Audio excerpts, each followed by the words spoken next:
Bon matin les amis, bon matin tout le monde. J'espère que tout le monde va bien ce matin. Alors ce matin, je vous partage une vidéo sur pourquoi un démon ne parle pas. D'abord, il faut comprendre que un démon, son but, c'est d'empêcher à quelqu'un de vivre. Jésus a dit dans Jean 10, verset 10, que le voleur ne vient que pour dérober, égorger et détruire. Alors que Jésus lui-même, il est venu afin que tu aies la vie et que tu l'aies en abondance. C'est un verset vraiment qui explique toute la vie, les amis. Et donc, un démon, les amis, va toujours essayer de détruire la vie de quelqu'un. Il y a des personnes qui ont toujours des problèmes, toutes sortes de problèmes. Au niveau de l'âme angoissée, l'anxiété, toutes sortes de situations. Il y a des personnes même, au niveau de leur vie, il y a tout le temps des problèmes. Malgré les efforts, malgré tout ce qu'on peut faire, il y a toujours des problèmes. Alors, ça dit qu'il y a un démon qui est en train de détruire la vie de quelqu'un. Ça, il faut le comprendre, les amis.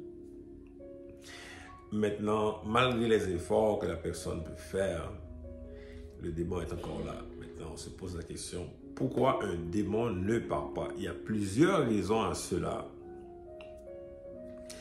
La première raison, qui est souvent le cas, c'est une question de droit légal.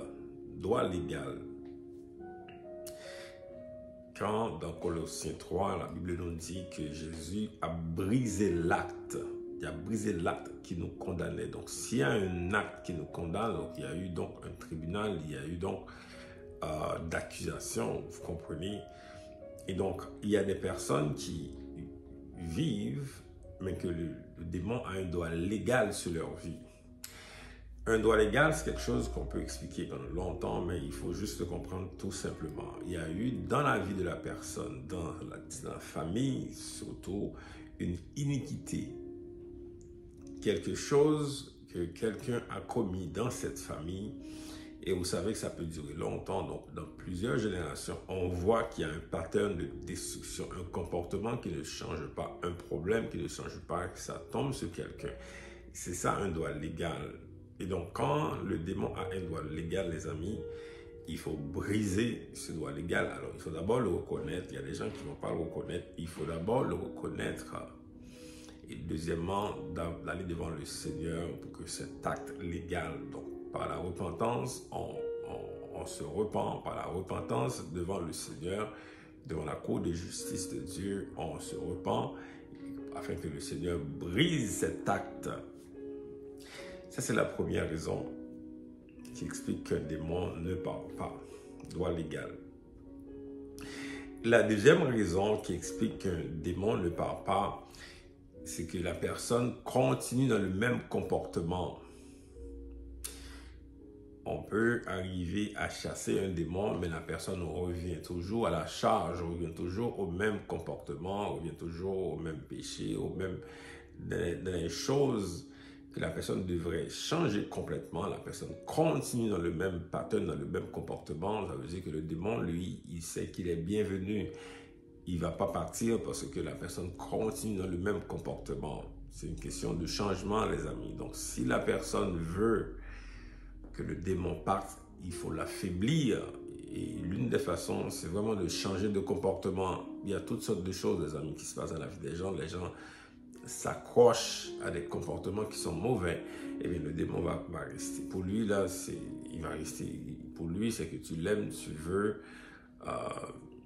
le tolérer. Alors qu'un démon, il faut confronter, il faut vraiment l'affaiblir. Donc, si la personne continue dans le même comportement, je vous garantis que le démon va rester.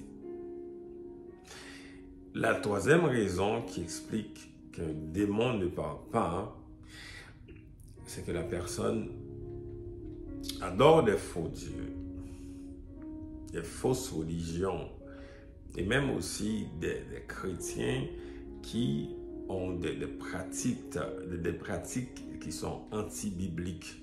Des chrétiens qui adorent les statues, des chrétiens qui font des cultes des morts. Ça, c'est la fausse religion, les fausses doctrines. Mais ça, les amis, quand on fait ce genre de choses, un démon ne parle pas. Je me souviens très bien, il y avait une sœur qui me demandait de prier pour elle. Parce qu'elle disait qu'elle avait des démons. À peine j'ai commencé à parler, le démon se manifestait en elle.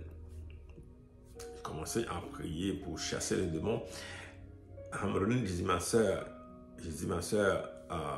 il va falloir que tu laisses certaines pratiques. Il y a des pratiques que tu fais dans ton groupe religieux, là, avec des statues, des trucs comme ça, là. Il faut enlever cette pratique-là. Elle n'est pas d'accord avec ça.